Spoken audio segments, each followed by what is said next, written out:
নমস্কার বন্ধুরা, পৃথাকুন্তির পাকশালায় সব্বাইকে স্বাগত। আশা করছি সবাই ভালো আছেন।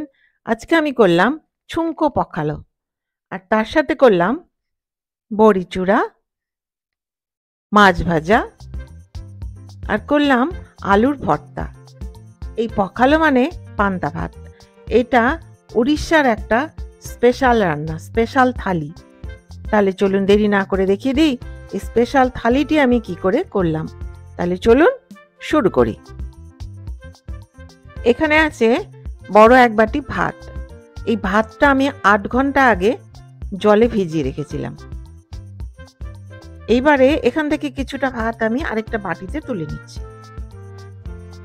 মনে রাখতে হবে এই পখালো ভাতটা মানে পান্তা ভাতটা কিন্তু ওই সরু চাল বা বাসমতি চাল এসবে ভালো হয় না, মোটা চালেই ভালো হয়। আমি নিয়েছি শম্পা মাসুরি চাল।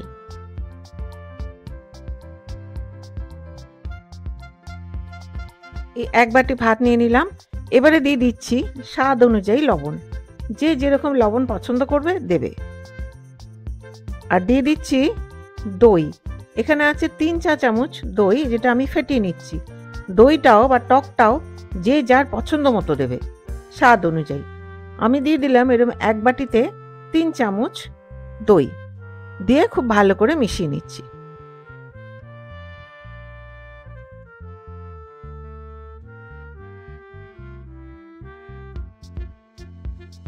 দিয়ে দিলাম খুব সামান্য পরিমাণে ধনে পাতা কুচোনো, দিয়ে খুব ভালো করে মিশিয়ে নিচ্ছি। ধনে পাতাটার নরম পাতাগুলোই নিতে হবে, এর মধ্যে যেন শক্ত অংশ না থাকে। এবারে গ্যাস অন করে একটা কড়াই গরম করে নিচ্ছি। কড়াইটা গরম হয়ে গেছে, দিয়ে দিলাম ১.৫ চা চামচ তেল। আমি দিলাম সানফ্লাওয়ার অয়েল। এটা কিন্তু সর্ষের তেল ভালো লাগে না, ফ্লেমটা কমানো আছে। দিয়ে দিলাম আমি এই ৩টে শুকনো লঙ্কা, হাফ করে শুকনো লঙ্কা দিয়ে কয়েক সেকেন্ড নেড়ে নিলাম। দিয়ে দিলাম 1/4 চা চামচ গোটা সর্ষে। এটা চিটচিট আওয়াজ করা পর্যন্ত নেড়ে নিচ্ছি।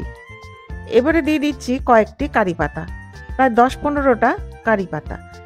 গ্যাসটা বন্ধ করে দিলাম। কারি পাতাটা সবুজ থাকতে থাকতেই গ্যাসটা বন্ধ করে দিতে হবে, নাহলে কিন্তু টেস্ট হবে না। এইবারে ফোড়নটা আমি দিয়ে দিচ্ছি এই পখালো ভাতের সাথে, মানে পান্তা ভাতের মধ্যে দিয়ে এটা খুব ভালো করে মিশিয়ে নেব।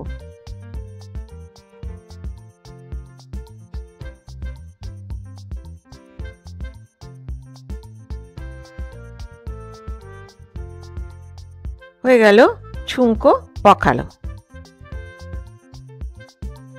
এবারে করব বড়ি চূড়া। সর্ষে তেল প্রয়োজন মতো, লবণ স্বাদ অনুযায়ী, 2টো শুকনো লঙ্কা, 2টো রসুনের কোয়া, আর আছে 9টা বড়ি। এখানে আছে বিউলির ডাল আর চাল কুমড়োর বড়ি। এটা শুধু বিউলির ডালে বড়ি নিলেও ভালো হয়। আর আছে একটা মাঝারি সাইজের ফাইনলি চপড পেঁয়াজ। এবারে গ্যাস অন করে একটা কড়াই গরম করে নিচ্ছি। কড়াইটা গরম হয়ে গেছে, ফ্লেমটা কমিয়ে দিলাম। দিয়ে দিলাম 2.5 টেবিল চামচ সর্ষের তেল। বড়িটা ভাজবো তো একটু বেশি তেল লাগে, আর ভালো করে না ভাজলে বড়ি চূড়া ভালো হয় না। এবারে দিয়ে দিচ্ছি বড়িগুলো, দিয়ে গোল্ডেন ব্রাউন করে ভেজে নেব।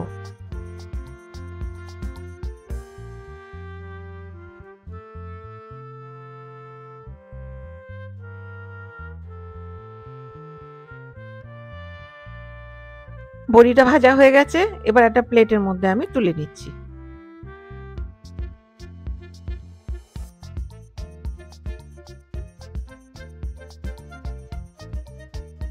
এবারে দিলাম 2টো শুকনো লঙ্কা, দিয়ে কয়েক সেকেন্ড আমি নেড়ে নেব, একটু মুচমুচে হওয়া পর্যন্ত। গ্যাসটা বন্ধ করে দিলাম। এবার লঙ্কা দুটো আমি তুলে নিচ্ছি। এবারে বড়িগুলো একটা হামানদিস্তার মধ্যে আমি দিয়ে দিচ্ছি, দিয়ে এটা গুঁড়ো করে নেব। গুঁড়ো মানে একদম পাউডার নয়, হালকা করে গুঁড়ো করে নিচ্ছি। আর এটা গ্রাইন্ডারও করে নেওয়া যায়।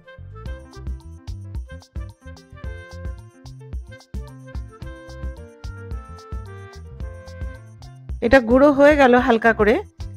এবারে প্লেটের মধ্যে ঢেলে নিচ্ছি।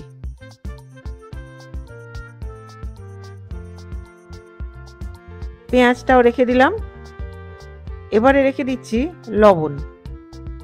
যে যেমন লবণ খাবে তার স্বাদ অনুযায়ী সে লবণ দেবে।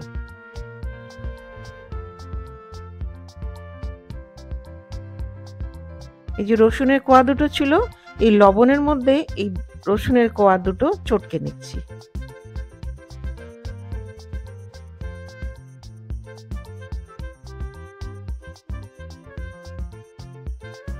এবারে লঙ্কা দুটো চটকে নিলাম।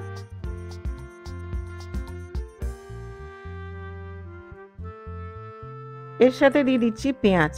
পেঁয়াজটাও খুব ভালো করে চটকে নিয়ে বড়ির সাথে খুব ভালো করে মিশিয়ে নেব। বড়িটা যেহেতু সর্ষের তেলে ভাজা আছে, আর আলাদা করে কোনো তেল দেওয়ার প্রয়োজন নেই। এইবারে বড়ি, পেঁয়াজ, লঙ্কা, রসুন সব একসাথে ভালো করে মেখে নিচ্ছি। এবারে দিয়ে দিলাম ধনেপাতা কুচনো, খুব সামান্য পরিমাণে। ধনেপাতাটা অপশনাল, যার পছন্দ হবে দেবে, পছন্দ না হলে দেবে না। আর এটা শুধু পাতাটাই হতে হবে, কিন্তু ডাঁটগুলো নিলে হবে না, ভালো লাগবে না খেতে।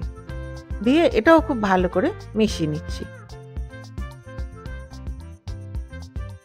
মাখা হয়ে গেল, এবার একটা বাটির মধ্যে তুলে নিলাম।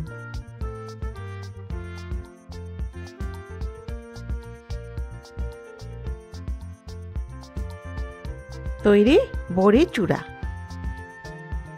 এবারে করব আলু ভর্তা বা আলু চকটা। এখানে আছে দুটো বড় সাইজের আলু সেদ্ধ করা, যেটা একটা কাঁটা চামচ অথবা ম্যাশার অথবা হাত, যার যেটাতে সুবিধা হবে এটা ম্যাশ করে নেবে। এবারে গ্যাসটা অন করে বড়ি ভাজার কড়াইটাই গরম করে নিচ্ছি।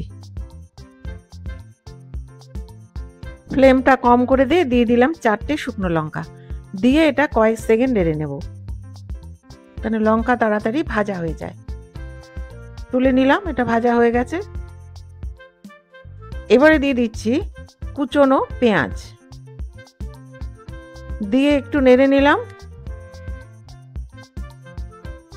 দিয়ে দিচ্ছি স্বাদ অনুযায়ী লবণ, যে যেমন লবণ পছন্দ করবে দেবে। এটা পেঁয়াজের আন্দাজেই লবণটা দিলাম, আলুতে লবণ দিইনি। এবার দিয়ে দিলাম সামান্য পরিমাণে হলুদ গুঁড়ো, দিয়ে এটা গোল্ডেন ব্রাউন করে ভেজে নেব।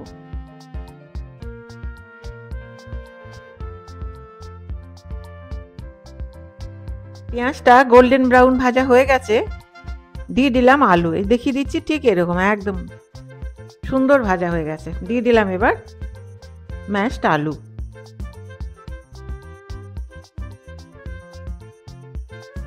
এইবারে নেড়ে চেড়ে আলুর সাথে পেঁয়াজ ভাজাটা মিশিয়ে দিচ্ছি।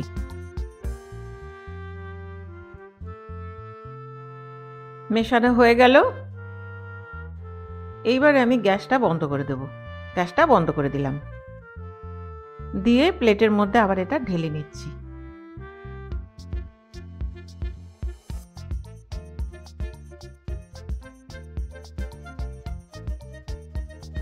এইবারে রেখে দিলাম এই লঙ্কা ভাজাগুলো, আর দিয়ে দিচ্ছি আলুর আন্দাজে লবণ, কেন কি পেঁয়াজে তো লবণ দেয়াই আছে।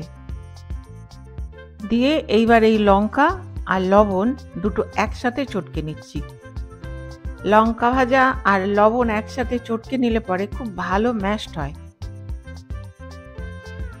দিয়ে এটা আলুর সাথে মিশিয়ে নিলাম, খুব ভালো করে আলুটা এই লঙ্কা লবণ দিয়ে মেখে নিলাম। ব্যাস তৈরি হয়ে গেল আলুর ভর্তা বা আলুর চকটা।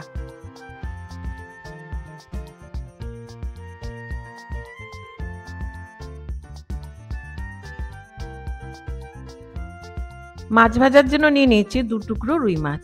দিয়ে দিলাম লবণ, আর দিয়ে দিচ্ছি 1/5 চা চামচ হলুদ গুঁড়ো। দিয়ে খুব ভালো করে মেখে এটা ম্যারিনেট করে আমি 10 মিনিট রেখে দেব। এর মধ্যে লঙ্কা গুঁড়ো দেওয়া যায়, আদা বাটা দেওয়া যায়, লেবুর রস দেওয়া যায়। আজকে আমি প্লেন মাছ ভাজা করছি। এবারে গ্যাস অন করে আবার আর একটা কড়াই গরম করে নিচ্ছি।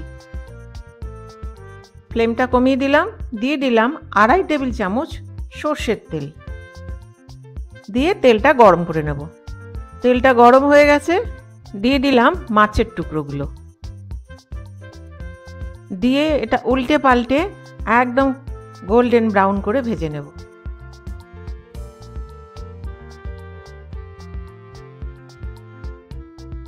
মাছটা গোল্ডেন ব্রাউন করে ভাজা হয়ে গেল। এবার একটা বাটির মধ্যে আমি তুলে নিলাম। তৈরি মাছ ভাজা। তাহলে এটা হলো ছুঙ্ক পখাল, বড়ি চূড়া, মাছ ভজা আর আলু ভর্তা। এটা উড়িয়া ভাষায় বলে। বাংলা ভাষায় বলে সম্বারা দেওয়া পান্তা ভাত, বড়ি ভাজা, মাছ ভাজা, আলুর ভর্তা। এবারে পান্তা ভাতের কিছু গুণের কথা বলে দিই। পান্তা ভাত অ্যানিমিয়া রোধ করতে সাহায্য করে, ইমিউন সিস্টেমকে শক্তিশালী করে। এর মধ্যে আছে ক্যালসিয়াম, ম্যাগনেসিয়াম, যা শরীরকে ছন্দময় রাখে। আর পান্তা ভাত কিন্তু একটা ন্যাচারাল কুলার। পান্তা ভাত খেলে শরীর ঠান্ডা থাকে, অনিদ্রা দূর করতে সাহায্য করে। আর ফার্মেন্টেশনের ফলে পান্তা ভাতে কার্বোহাইড্রেট আর ফ্যাটের পরিমাণ কমে যায়। আর পান্তা ভাতের যে দোষগুলো আছে, পান্তা ভাতের সাইড এফেক্ট হচ্ছে যদি 12 ঘন্টার বেশি সময় ধরে ভিজিয়ে রাখা হয় তাহলে দীর্ঘ ফার্মেন্টেশনের ফলে অ্যালকোহল তৈরি হয়, ফলে শরীর ম্যাজম্যাজ করতে পারে আর ঘুম পেতে পারে। আর পান্তা ভাত তৈরির সময় যদি জলটা ভালো না হয় তাহলে পেট খারাপ হতে পারে। পান্তা ভাতের জন্য কখনোই শরীর খারাপ হয় না। পান্তা ভাতে যে জলটা মেশানো হয় সেই জলটা যদি ভালো না থাকে তাহলে অনেক সময় শরীর খারাপ হয়। আর এইটা কিন্তু থাইল্যান্ড, মিয়ানমার, চীন, ইন্দোনেশিয়াতেও এই ফার্মেন্টেড রাইস খাওয়া হয়, এটা অন্যভাবে। এই পান্তা ভাত এতটাই ফেমাস যে প্রত্যেক বছর 20 মার্চ সেলিব্রেট করা হয় ওয়ার্ল্ড পখালা দিবস হিসেবে। তাহলে বুঝতে পারছেন পান্তা ভাতের কি গুণ। তাহলে আমার এই ভিডিওটি যদি ভালো লেগে থাকে তাহলে প্লিজ সাবস্ক্রাইব করবেন, give a thumbs up, share, আর হ্যাঁ, পাশে থাকা বেল আইকনটি প্রেস করতে ভুলবেন না, যাতে আমার ভিডিও নোটিফিকেশনগুলো সবার আগে আপনার কাছে পৌঁছে যায়। আপনারা বাড়িতে করুন, খান, আর আমাকে কমেন্ট করে জানান কেমন লাগলো। তাহলে দেখা হচ্ছে আরেকটি নতুন রেসিপি নিয়ে। আর আমার এই ভিডিওটি শেষ পর্যন্ত দেখবার জন্য ধন্যবাদ। ভালো থাকবেন, সুস্থ থাকবেন।